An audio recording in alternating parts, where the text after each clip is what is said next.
الثاني على حب الحسن والحسين. صل على محمد وآل محمد. الثالثة لتعجيل الفرج لمولانا صاحب العصر والزمان. اللهم صل على محمد وآل محمد. الشيخ حاول تخلي المايك قريب على حلقك. يعني يذبح مو زين؟ كان؟ لا زين هو بس اي خاف الصوت مثلا. ماكو مشكلة. شوف احمد بدأ تصوير لا الكاميرا صغيرة. لا شوف شغله قاعد تصور كمان. Before we begin tonight, just want to make an announcement if possible. Today one of my friends in Melbourne, he informed me the passing of his cousin, passed away by a car accident. As a request from him, I want everyone to remember him in your prayers, to remember Ali Sumaili with your tears tonight and these holy nights. I all recite Surah Al-Fatiha on his beloved soul, but before it, allow us of your salawat. اللهم صل على محمد وآل محمد. بسم الله.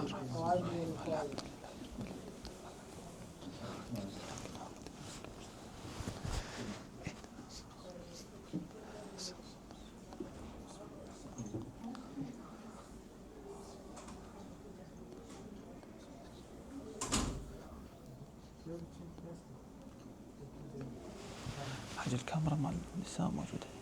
الكاميرا تعرض على النساء. تمام. صلى الله عليك يا سيدي ومولاي يا رسول الله وعلى آل بيتك المعصومين المظلومين.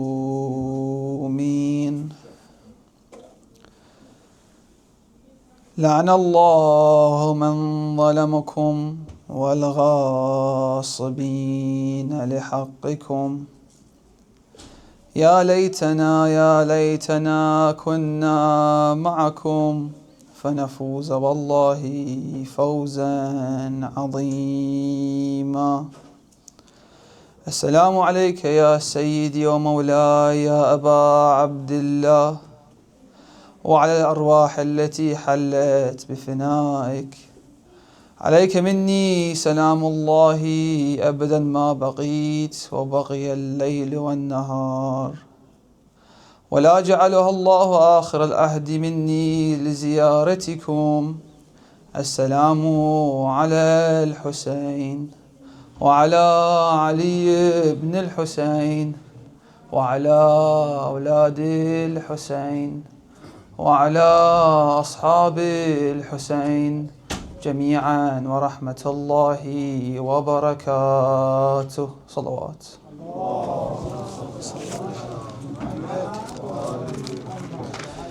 يقول الله تعالى في كتابه الكريم وهو أحسن القائلين وأصدق الصادقين: بسم الله الرحمن الرحيم. يا أيها الذين آمنوا قوا أنفسكم وأهليكم وقودها الناس والحجارة. آمنا بالله صدق الله العلي العظيم. To enlighten the environment and to hasten the appearance of our Imam, صلوا على محمد وآل محمد. اللهم صل. Dear respected elders, brothers and sisters, Assalamu alaikum wa rahmatullahi wa barakatuh. Consider last night's talk about adolescence under the umbrella of part 1 of adolescence. And maybe we can make today as part 2 of adolescence. Just a summary of last night. We talked about the psychological aspects behind adolescence.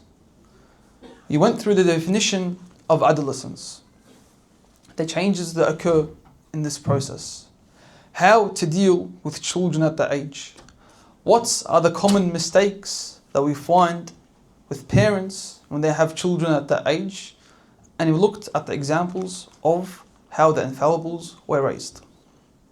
We understand that raising children at the age of adolescence is quite difficult, let alone the addition of screens, the addition of technology, the addiction of social media.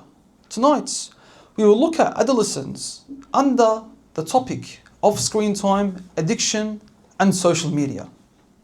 You find many children today, they have gadgets, whether it's an iPad, an iPhone, laptop, computer, or a PC. In the UK, the average age of people possessing a smartphone is 12 years old. And from the ages of 8 years old to the ages of 17 years old, they spend at least 2 hours to 5 hours a day on these gadgets. If we have our kids at the education systems, the schools, from the morning from 8 a.m. to 3 p.m, they come back home and they spend 5 hours on these gadgets. Most parents struggle to understand what goes through their children's minds, as they are open to a whole new world of social media. A world where many people can communicate with them, many people can influence them, many people can give them new ideologies and imprints in their mind, a whole new system. Therefore, we as parents and as older siblings, whether it's our brothers and sisters, we need to look at the true impacts and the consequences that this platform may have on our children. There was a case in the US, a 13-year-old girl committed suicide. After they investigated the reason, was because she took part of a trend that was called blackouts, meaning it's a challenge who can hold their breath for the longest, and whoever can wins. She unfortunately held her breath until she passed away. Well, we'll look at other health problems that are caused by this, which is why in Australia they banned social media for people under the age of 16, and inshallah New Zealand follows this rule. Now how effective it is, I'm not quite sure. Seems like there's still ways to get through it. However, we as parents should also include this in our household. Now one might say, isn't that too much for the parents? Is that quite a large job to look at their homework, look at what they study, as well as try to be there when they are on these gadgets? Allah subhanahu wa ta'ala says in the Quran, one of the Imam Ali alayhi salam says, لَأَنْ يُؤَدِّبْ أَحَدُكُمْ وَلَدِهِ خَيْرٌ لَهُ مَنْ أَنْ يَتَصَدَّقْ بِصَاعٍ كُلِّ يَوْمٍ. If you are one who disciplines their child, it is much better for you than you do charity of one sa'. The meaning of this hadith is that raising our children and the upbringing is much better than the charity that we might do. Therefore, it is quite important for each and every one of us to have a look at our children at home. Some of us may send our children to the majlis and call it enough. Send them to, for example, if there's Arabic schools or Islamic schools on Saturdays, on the weekends, and call it enough. However, truly that is not enough. You as a parent must be present with the child. There's a theory by a person called Samuel Huntington. He came up with a book called Clash of Civilization. He says the old method of invading other countries to force our culture on them does not work anymore. He says the easiest method and the new method is by social media. He says, why should we invade another country to put our culture onto that country when we have the power of cinema, when we have the power of music, when we have the power of social media and influencers? And this could be seen. I've seen it myself in Iraq. I've seen many of the people there started to use their English slangs. And for example, the word vlog, they quite say it often there. And they've taken many words from us and they put it there in their day-to-day language. Why? Because they're on these gadgets most of their day. Let us tonight have a look on this topic. How can we understand it totally? How we can find the solution to this? What are the tips that we may learn? And what are some of the principles that we may strengthen? And I will do that in the following stages. Number one is, what do these gadgets cause? And what are some of the repercussions? Number two, what does Islam say about the cause? Number three, what addiction does this cause and how do we solve it? Number four, what can parents do at home with their kids to help them be offline from these gadgets? Number five, what are the challenges that social media may address? And lastly, what are the 5 principles that we can do to strengthen our character? Before we begin, Sallu ala Muhammad wa ali Muhammad.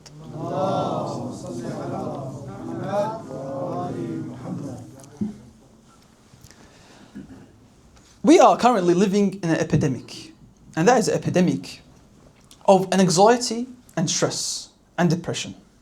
The rates of these issues and crises have been growing at an alarming rate. There's a book called The Anxious Generation by Jonathan Haidt.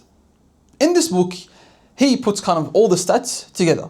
Tonight, inshallah, you'll hear a lot of stats. He puts a lot of stats, and he says the generation from 1995 to 2008, their rates, according, if you compare it to the rates after 2010, they are much more lower. He says the rates of anxiety, depression after 2010 are much higher. And he says the true cause is because of the invention of these gadgets. That because of these gadgets, it causes what? Mental health issues. Therefore, there are 4 implications that he mentions in this book. Before he says that, he says all this affects everyone around the world.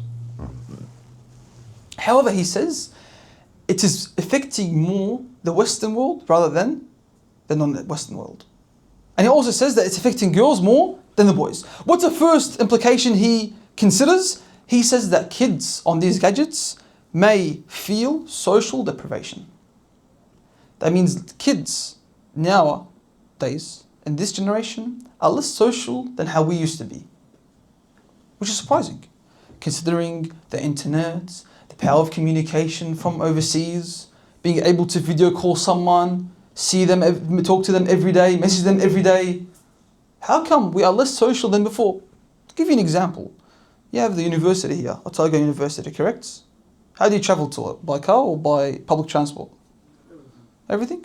If you take the bus, what do you notice? 90% of the people on the bus on their phones, correct? Whether they are just social media scrolling, reading an electronic book, playing a game on their phones, everyone is on their phones. Cool? Let's consider an example of 20 years ago, on the same bus. What will people do? Read book, that's one. Talk to each other. No one's got anything, no one's distracted by a phone. If I have you in front of my face for an hour drive, or for an hour bus ride, in Melbourne we have an hour to get to the city, we take the train. If I have an hour ride on that train and bus, you're in front of me, no doubt I'll speak to you. We'll have a good chat until I get off the train or get off the bus. Which is why he says the first one is social deprivation. How to solve this? He says one of the ways, he says sports, and he says something interesting. He says religious gathering. This has got nothing, and he doesn't know, he's not a Muslim, but he's a social and religious gathering, such as here. He said this would solve it, because kids will see other kids their age. Second, he said sleep deprivation. Social and sleep. Meaning kids nowadays, they do not get enough sleep as the generation before. Why? Because of these gadgets again. I remember a kid that I teach. I used to see him come late to school every single day. And to the point how tired he used to look, the kids around him used to describe him with a word I'm not sure I can mention right now, but as if he has taken something that makes him look drowsy. They used to say that about him. Why? He always looks tired, his eyes are red, and he has no hope of coming to school. What does that cause? Low performance, low reaction, and low response. He's not able to understand anything. Second, he said sleep deprivation. Third, he said attention fragmentation. Do you know how many alerts and notifications we receive on a day on our phones?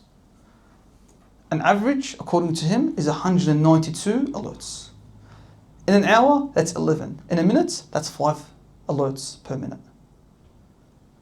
I've listened to this 3 years ago, not sure how accurate it is, but he said once you get a notification, if you're listening, for example, right now, on some other place at the lecture at the university, and you get one notification, as soon as you open your phone and look at that notification, you need another 26 minutes until your full focus resumes.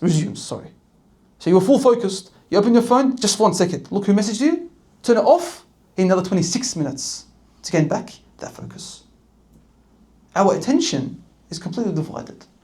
Because of what? Because of these gadgets. Number 4, he says addiction, meaning that kids are addicted to screens. There's a term called doom scrolling. That means he sits at home on his phone, one after another, scrolls. And that's the only thing he does is spend hours and hours and hours. I know someone that used to talk to me, and he says that's between the Salah, Salat al-Dhuhr and Asr. He finishes Dhuhr, he gets a notification. All of a sudden he finds himself on Instagram for a whole hour, then he prays Asr. Why? He doing scrolls, he forgot. It gets what? It grabs his attention. Therefore in this book he says these 4 things is what some of the consequences on our children. Our second point is, what does Islam say about this? If you look at the holy book of Allah subhanahu wa ta'ala, Allah subhanahu wa ta'ala did not leave something that is uncovered. Everything has been covered. Bismillah ar-Rahman ar-Rahim, وَمَا الْحَيَاةِ الدُّنْيَا إِلَّا لَهْوٌ وَلَعْبٌ. That the life, the world has been created, it's nothing besides amusements and what distracts you.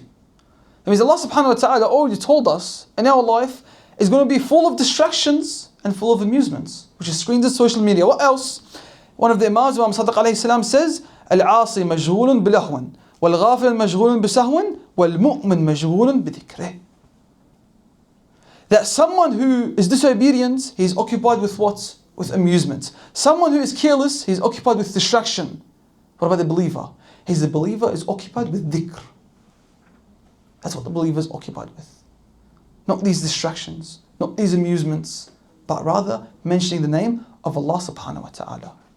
Unfortunately, I hear people, what they say is this term that should be erased from our vocabulary. What is it? I need to kill time. Wa alaikum salam.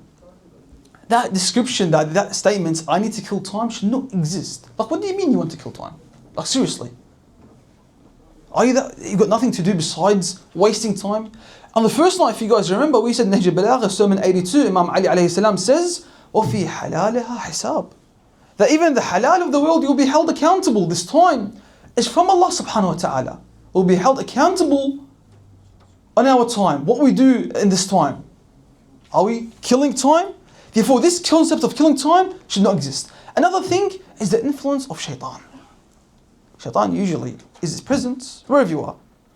Shaitan could be offline, wherever you go, and also online. Let's give you the name of shaitan, since everything starts with I.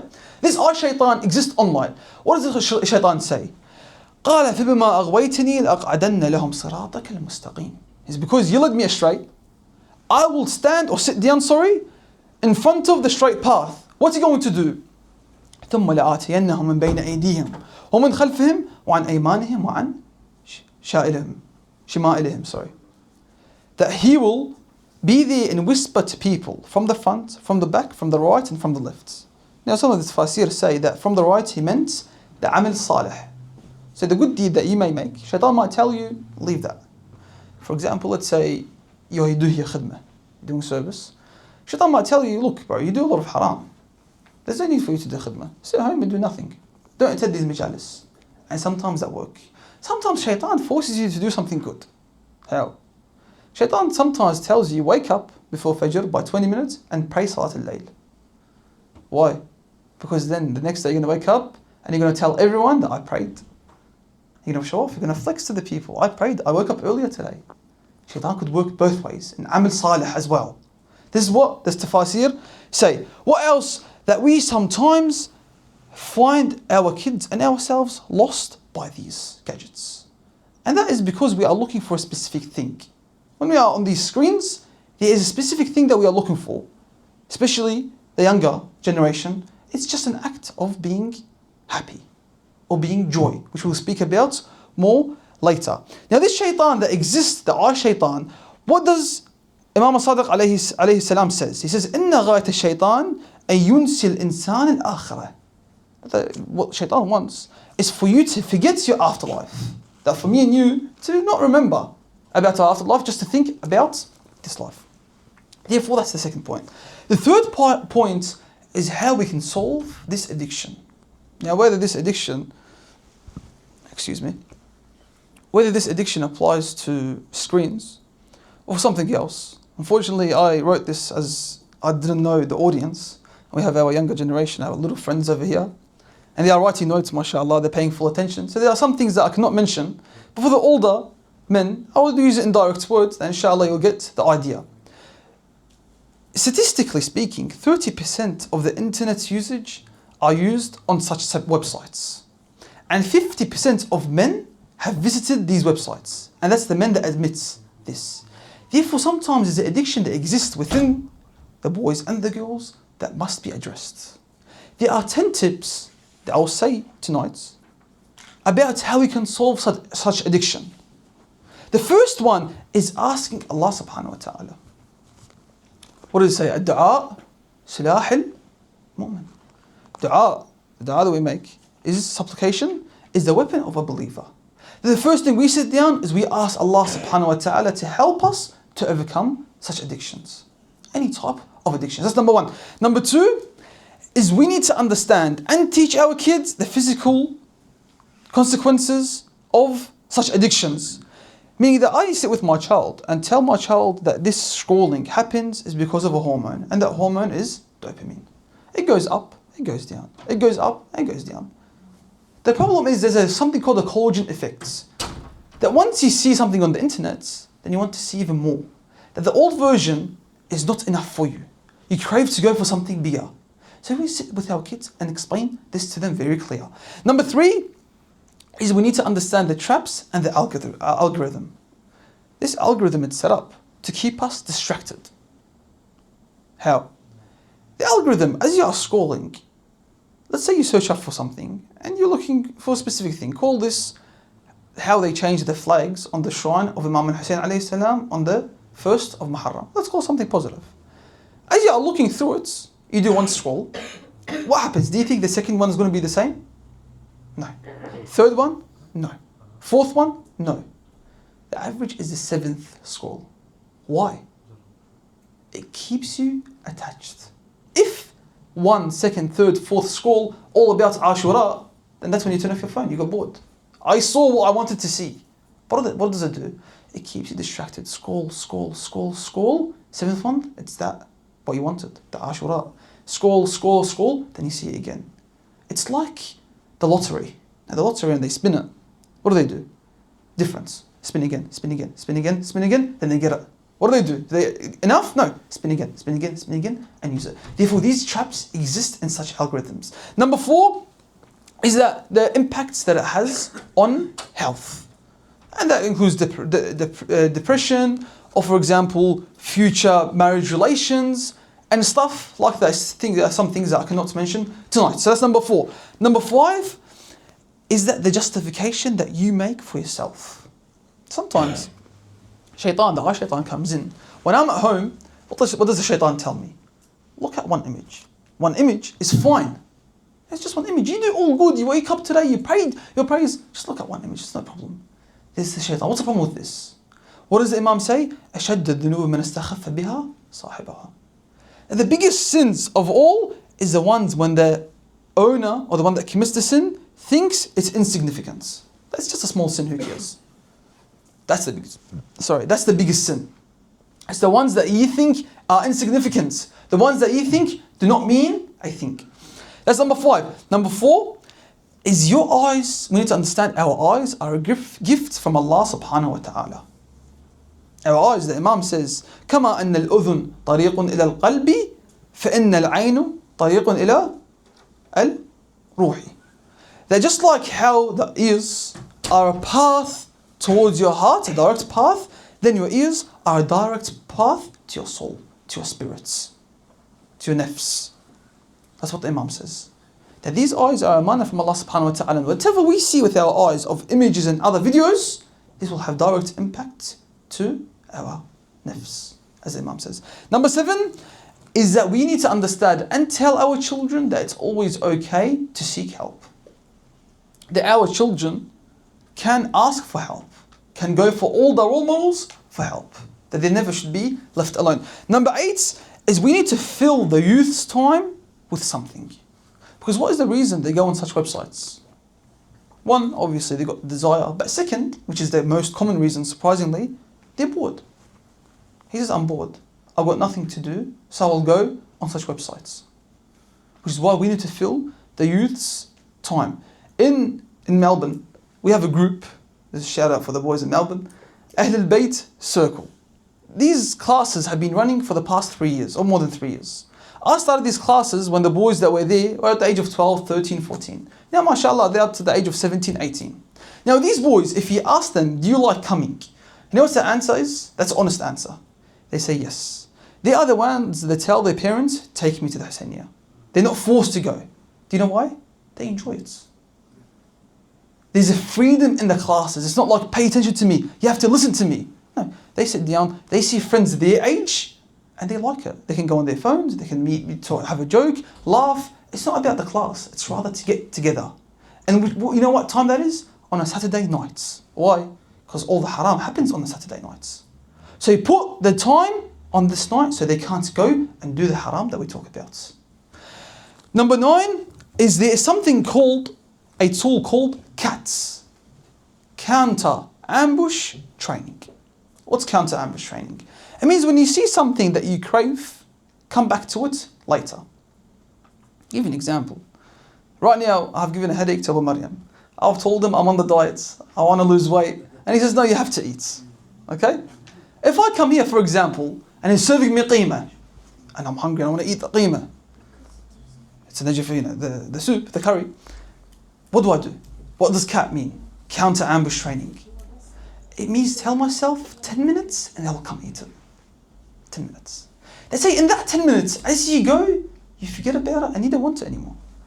Likewise, when we are on our phones and we feel it, then I say 10 minutes and then I'll come back to that. That's number 9. Number 10 is we need to speak to the youngest, especially our children. We need to speak to them and mentor them and tell them the impact that it has on their lives. That look, I was at the same age as you are in, and I know exactly what I went through, and I know how to solve it. These 10 tips are there for us to solve our addictions. Number 4 of our topic tonight is sometimes, or what is the role of the father? Why? Because sometimes the father leaves this part of upbringing. He says the wife can do the work. The wife in charge of the children. I'm tired, I come back from work, I got a lot of things to do, I'm a busy man. My wife is there, she can take care of the cooking, the cleaning, and these days I heard they don't even cook or clean. But at least they say, oh, she can take care of the children. I apologize for my respected sisters in case they get angry. So what the fathers say is they can take care of their children. I know the story of these 2 kids that I used to teach as well. The mother came to me, she said, I need your help. I said, sure, what's up? She said, my son, he doesn't sleep till 4 a.m. in the morning. I said, why? She said, he's on the internet. He's using the internet to play games on his PlayStation. I said, cool. Have you ever tried cutting off the internet, let's say after 12 a.m., 10 p.m.? She said, yes, I did. He starts to eat and he gains weight and becomes fat. The whole story does not make sense. As a mother, that shouldn't be your reason. I asked her, I said, where's the father in this whole mess? What's the goal or what's the duty and the role of the father? Why is he not present in this issue? She said, oh, he's busy with work. So the father needs to be present when he is raising his kids. We look at the example of, for example, Al-Aswad al-Du'ali. He had very strong connection with his daughter. One time he walked into his daughter and she was eating honey. And honey at that time was very expensive. He asked her, he said, where did you get this daughter from? Where did you get this honey from? She said, oh, a man came, knocked the door and said, this honey is from Muawiyah. And I'm eating this honey. You know what I said to her?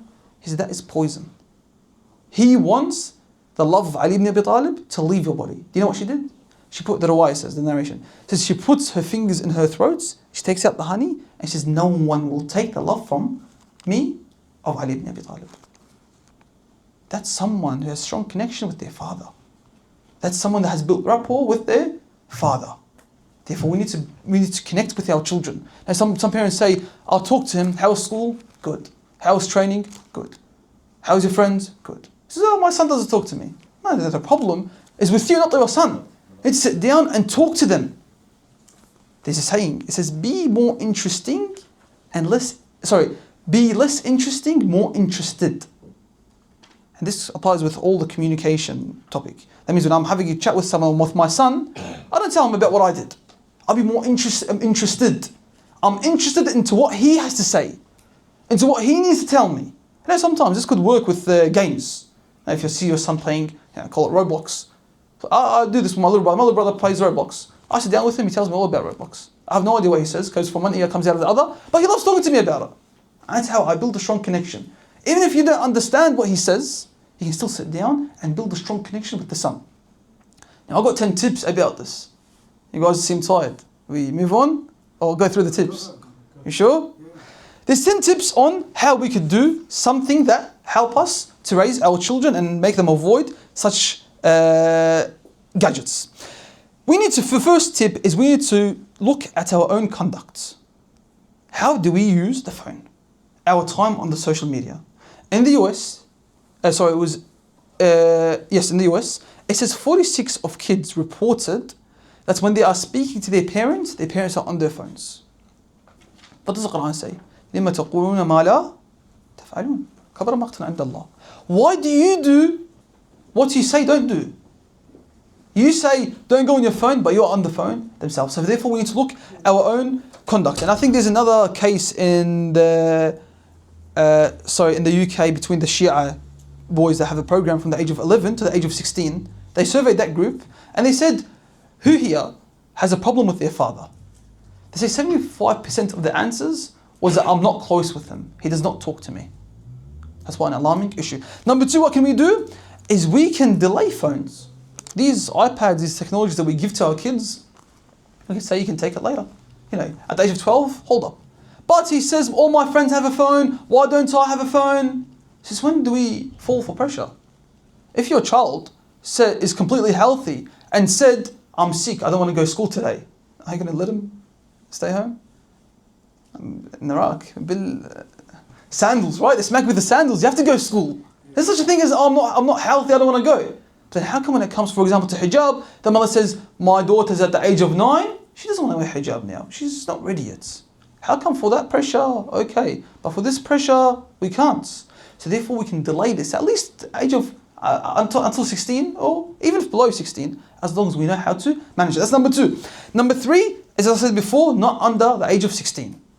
Why? Because when you reach the age of 16, some of the boys who start adolescence a little early, at the age of 16, they kind of develop.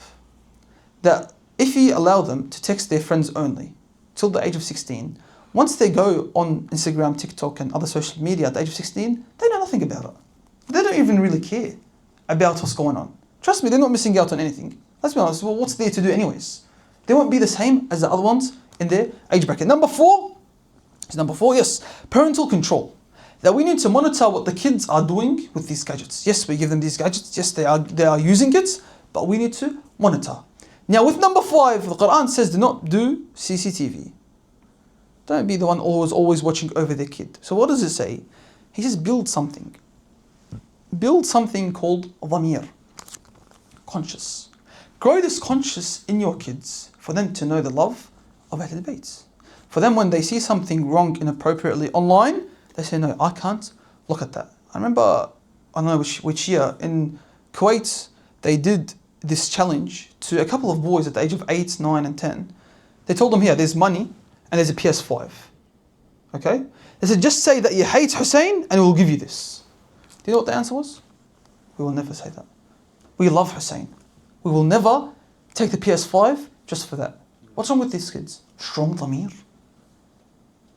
Their parents have spent time to build their dhamir, for them to become strong young youth. That's number 6. That's number 5, number 6. What are we up to? Are we paying attention, boys, or not really? 6, cool. Number 6 is that we teach a positive view of life. Meaning that we don't just tell our kids, hi haram, hi haram, hi haram. Give them the rewards of the afterlife. In Jannah, this is what will happen, this is what you will receive. These rewards exist in this life and the afterlife. It's not you have to. Because some of the kids say, the lecture bores me. Majlis is boring.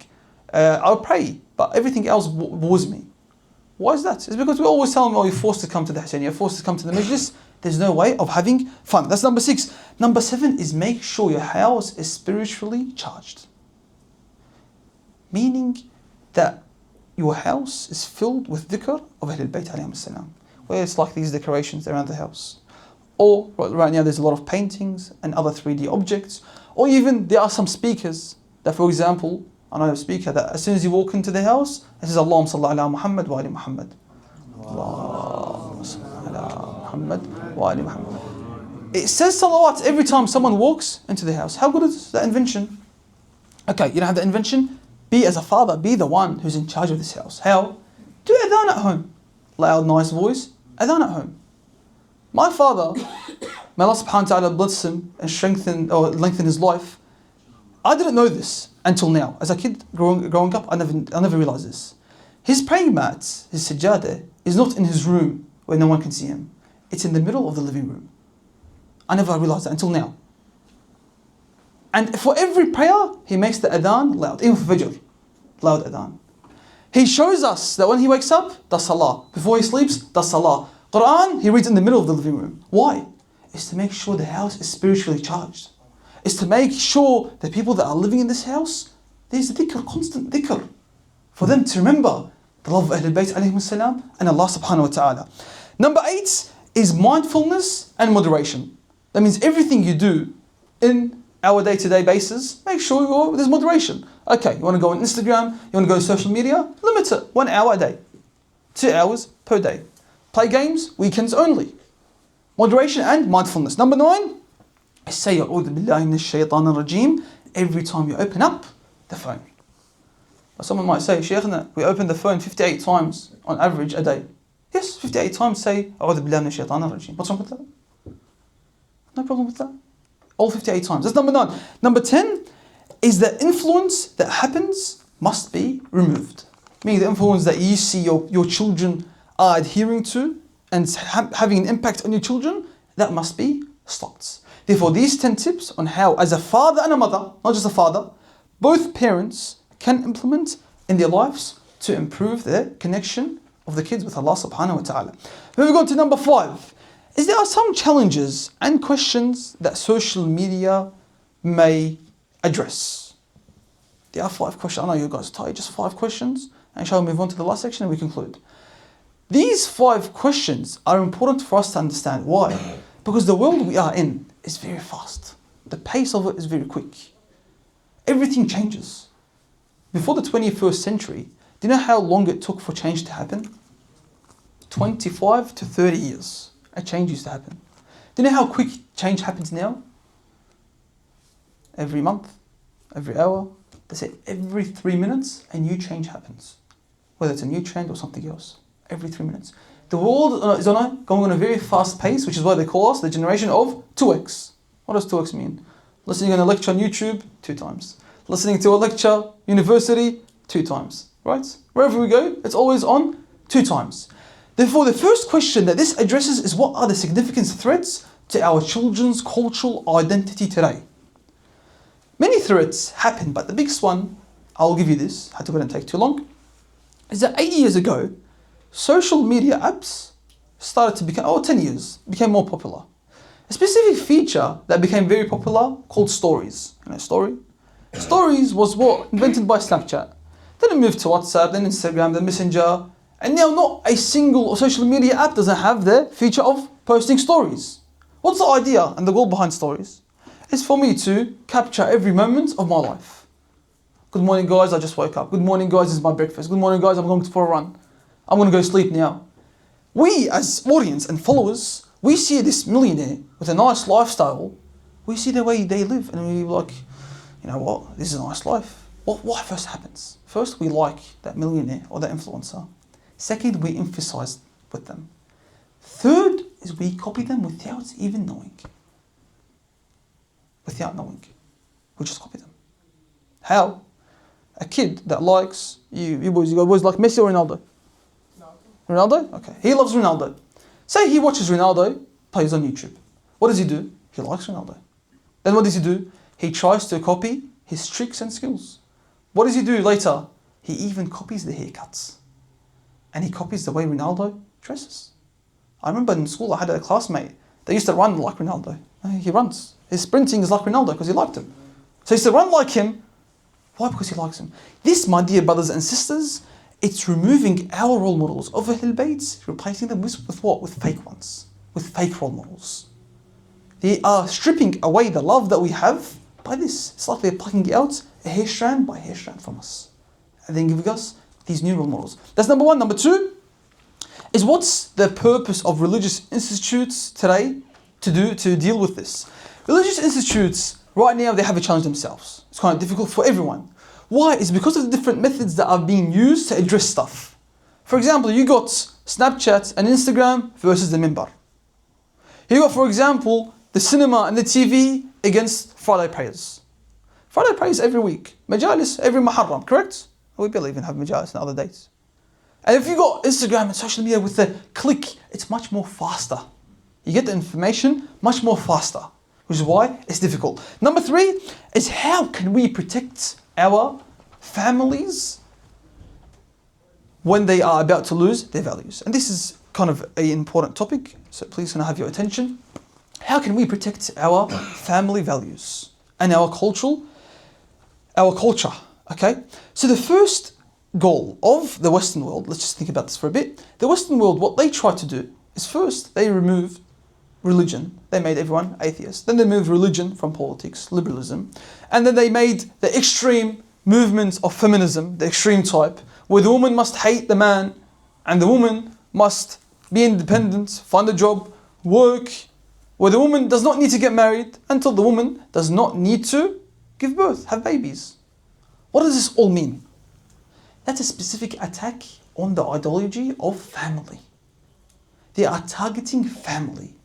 They want to destroy the concept of family. Why? Because the concept of family is religious concepts. The people that get married, I think most of them, they're religious. Either they're Christian or they're Muslim. The ones that don't get married, they're probably atheists. Why? Because marriage in itself is a religious thing. And making a family is religious. As if I asked you, what's a family? You're going to say, what does a family consist of? Mother, father, kids, correct? Now, because of the introduction of same gender relations, you can probably make an 8 different combination of a family. 8 instead of 1. Just mix and choose to make up a family. Therefore, there's a whole target against family. There's something called a convention that was created. The convention called CEDAW. If I'm not mistaken, the Convention of Elimination of All Discrimination Against Women. This convention was very large. Now, it might seem innocent. Yes, they're helping women out. But none of these ideas are innocent. They are all targeting the woman, the families especially.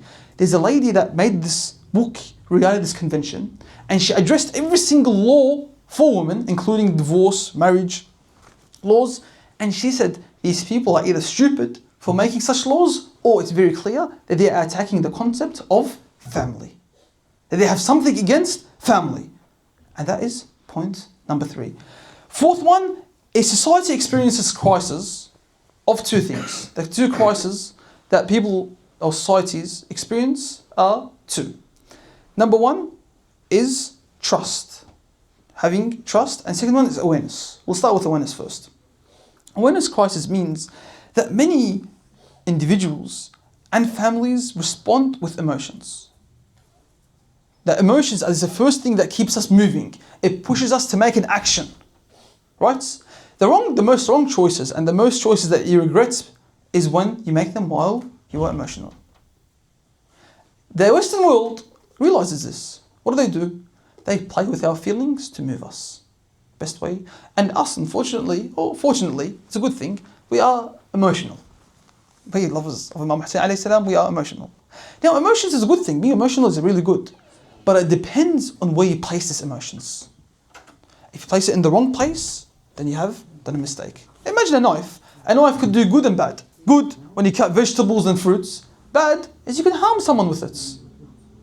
Therefore, we respond with our emotions. What's the second one that we said? Is trust. Trust in what? In ourselves. There's something called cultural defeats. Cultural defeats is when we look at others and we believe everything they have is better than what we have. If I, for example, had something, I prefer something better than someone else, from someone else. Why? If I have a job I don't like, if I have something I don't like, once it comes from someone outside, I would love that. Why? It's because it's from someone. I'll give you an example. An example that, inshallah, doesn't offend anyone. Mu'assasat al-Ain, everyone heard of this organization, amazing organization. They have taken care of thousands of orphans. Cool? We have that organization as Shia, that organization is to us, correct? There's a time in Iraq, something called the glass room. Something like that, glass room or room glass. The point of this is live streamers go into this room of glass, they live stream and they say donate. Once donations reach a specific amount, then they go. You know what happened? People are like, wow, such a good charity work. MashaAllah, really good. But when we see like a mu'assis, like Mu'assis Al-Ain, oh yeah, cool. They always see what others have, much better. Mu'assis Al-Ain, they have the facilities they have, it's better than some of the advanced countries. If you can, someone can visit it, anyone can go visit and see what they have. Or for example, tell the person, قال الصادق, قال محمد الباقر. They'll be like, okay, nice. Sayyid Muhammad Baqir Sadr said, a scholar. They'll be like, cool. But tell them, Einstein said, Newton said this, Elon Musk said this. Like, wow, really? Why? Because we find other people's interest and what they have much better than ours. Move on to the last point, and inshallah I conclude. I'm sorry I'm taking too long of your time, but inshallah there'll be the last one. I'll go through them quickly, one by one. What other, because this was the topic from yesterday, but we didn't have time, so inshallah I'll try my best to put it today. The 5 principles that we can do for us to improve our characters. And this is whether you're young or whether you're old, or whether you're a girl or a boy. 5 principles. The first one is connection with God. We spoke about that enough on the first nights. The connection with God. Why is that important? Is because sometimes you may miss Siyam, you may miss Salah, but once your faith is shaky, that's when it's a big deal. Once that happens, what do you say? إِيَّاكَ نَعْبُدُ وَإِيَّاكَ نَسْتَعِينُ. That إِيَّاكَ, what does it mean, إِيَّاكَ? إِيَّاكَ means, oh Allah, you're the only one that has the power. That without you, I'm nothing. Oh Allah, you are the only one that gives sustenance. You are the only one that has strength. You are the only one that can bring me back. That's what إِيَّاكَ means. It's just you only. Whenever our faith becomes shaky, then we must remember our origin. We must remember Allah subhanahu wa ta'ala. Number 2, is educational management of expectations. There's 2 things. One is belief in Allah subhanahu wa ta'ala. That Allah subhanahu wa ta'ala is always there, no matter what you go through. Second is expect everything from people. The good, the bad, the betrayal. Someone came to me, my friend betrayed me. I said, no, you took a betrayer or a traitor to a friend. He was a traitor from the start. You thought, he's your friend. If we expect anything from people, regardless what could happen. This is important when we teach, for example, a 9-year-old boy. Before you go to school, or 6, what do we tell him? All teachers are good. All people you meet are nice. School is easy. Life is easy. If I say that, I've betrayed that child. Why? Because that's not true. So what do I tell him?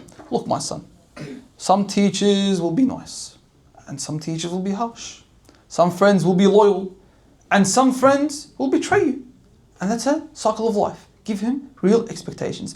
Number 3 is limit the influence of people on you.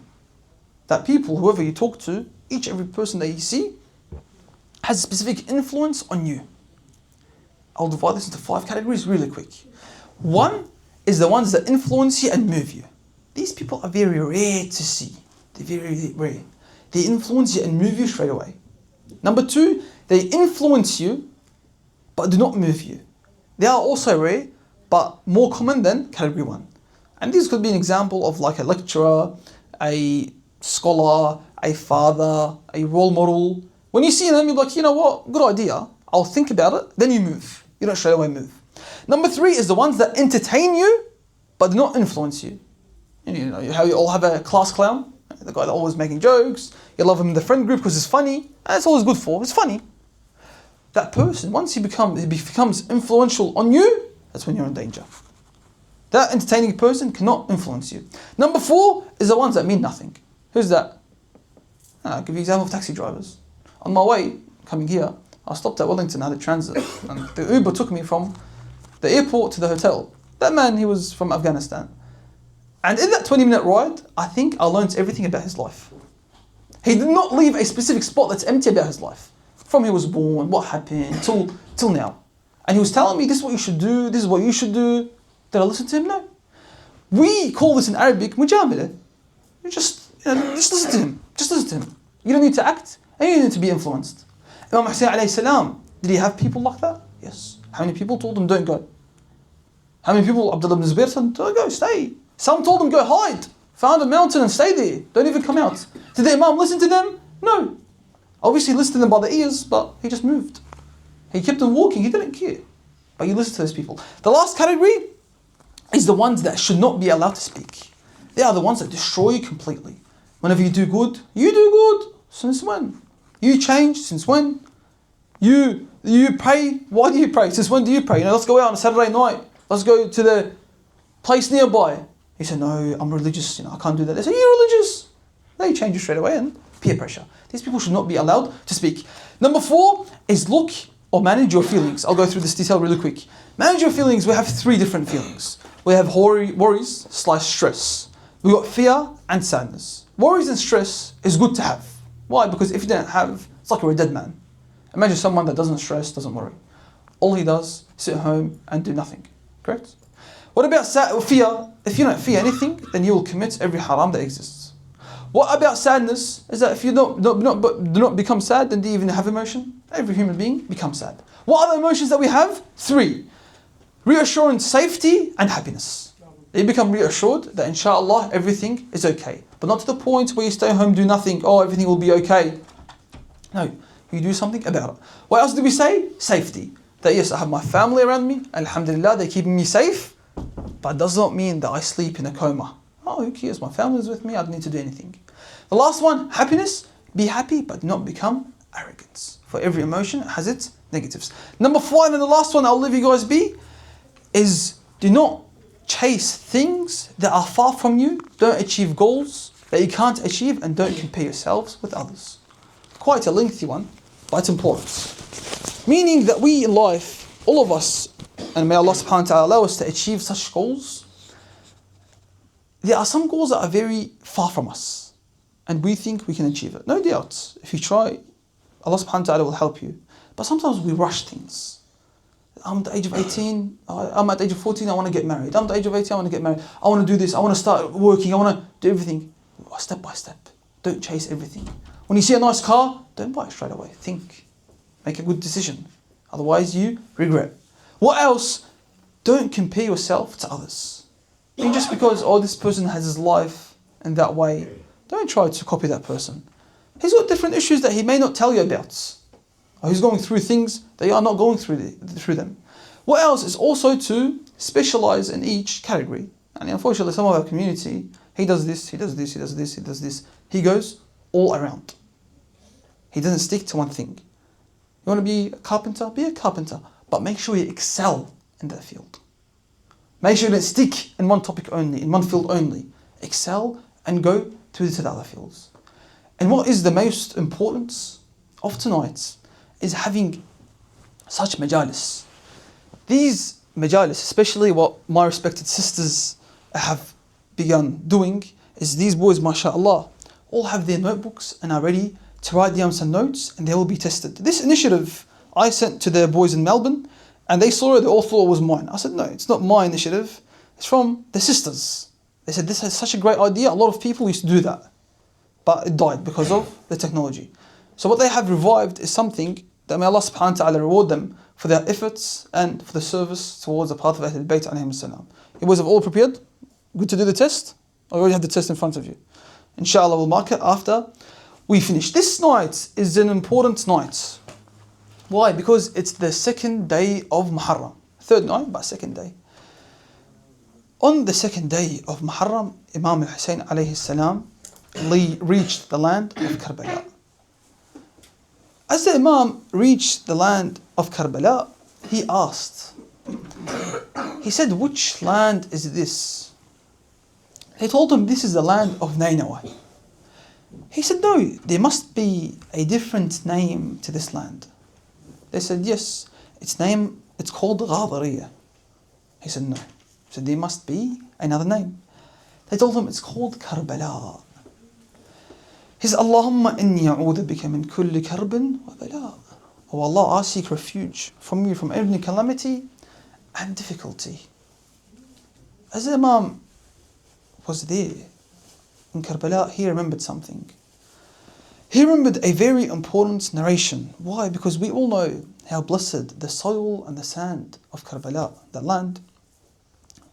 May Allah subhanahu wa ta'ala allow you to visit it as soon as possible. The purity of that land comes from a specific narration. And that narration is from Salama. One time, the Prophet Muhammad sallallahu alayhi wa sallam told her, do not enter my room or my chamber. I want to go rest. She said, do not let anyone enter this chamber. She said, okay, no problem. Suddenly Imam al-Hussein alayhi salam comes in the house. And he said, where's my grandfather? Then he ran straight away towards the chambers of Rasulullah. Salama says, as I run and try to stop him, I see Rasulullah sallallahu alayhi wa sallam holding the head of the Imam and crying. Salama says, I'm sorry, Ya Rasulullah. I did not catch him before he entered your chambers. He said, Salama, I have just been visited by an angel from Allah subhanahu wa ta'ala. The angel asked me, he said, do you love your grandchild? I said, yes. He said, then he will be slaughtered on a land called Karbala. Salama said that, what is it? He said, he will be slaughtered on this land. What happened? Imam al-Hussein alayhi salam then cries. As the Imam cries, Salama gets soil from Karbala. The Prophet gets the soil from Karbala and gives it to Salama. He tells her, Salama, this soil, once it turns red, then know that my grandson has been killed. That know my grandson has been killed on the plains of Karbala. And that day was the day of Ashura, when she saw the soil turn red and she remembered what Rasulullah sallallahu alayhi wa sallam said. What about this soil? What else? Who else wanted to see this soil and smell it? Which individual wanted to get close to this soil? A man by the name of Jabir ibn Abdullah al-Ansari. Jabir ibn Abdullah al-Ansari, very close companion of Ahlul Bayt alayhim salam. Today we said they reached Karbala. Let's visit the day they come back from Sham towards Karbala. Jabir ibn Abdullah al-Ansari, he goes towards Karbala and he was with a man called Atiyah. He told Atiyah, take me to the grave of my master. Jabir at that age, he was old, blind, he could not see. As he was walking towards the grave, he fell on the grave of Imam al-Hussein alayhi salam. Yes. He said, Atiyah told him, Jabir, how do you know this is the grave of the Imam? He said, I smelled the Imam. I smelled the Imam. Yes. He said, I smelled the smell of the Imam from this grave. Therefore, he went on the ground and he put his cheeks on that soil. He says, Habibun la yujibu habiba. He says, there's a beloved that does not answer his beloved. And the next line he says, breaks our hearts. He says, Atiyah says, this is just the body of the Imam. This is just the body. Why? Because his head has been severed from his body. Then he says, I see the captives from Sham returning. On their way was Imam Zain al-Abidin alayhi salam. Atiyah tells Jabir, says, get up, your master is here. As Imam Zain al-Abidin comes to him, he was very happy to see someone that loves Ahlul Bayt alayhim salam with him. The Imam rushes towards Jabir and he tells him, Ha huna qutala rijaluna. He says, here is the place where our men were killed. Ha huna subiyat nisa'ana. This is the place that our women were held captive. Ha huna dubaha atfaluna. This is the place that our children were slaughtered. This is the same place. This is Karbala, where all of our children were killed. Then he said, he felt the hand of the Imam. He's blind, he can't see Jabir. He took him somewhere. As he took him, he was walking. He said, oh grandson of Rasulullah, where are you taking me? He said, oh Jabir, this time breaks my heart. He says, Jabir, this is a place where Shimr sat on the chest of the Imam. Yes, he says, this is the same place that Shimr sat on the chest of the Imam. Then the Jabir asked a very good question. He says, oh man, then why is the body separated from the body? Why is there some distance that we had to walk? He said that it's because the horses trampled on the body of the Imam. These horses pushed the body and the head is separated from the Imam. Rahamallah man nada wa Husayna wa madluma wa ghariba. جابر يا جابر ما دري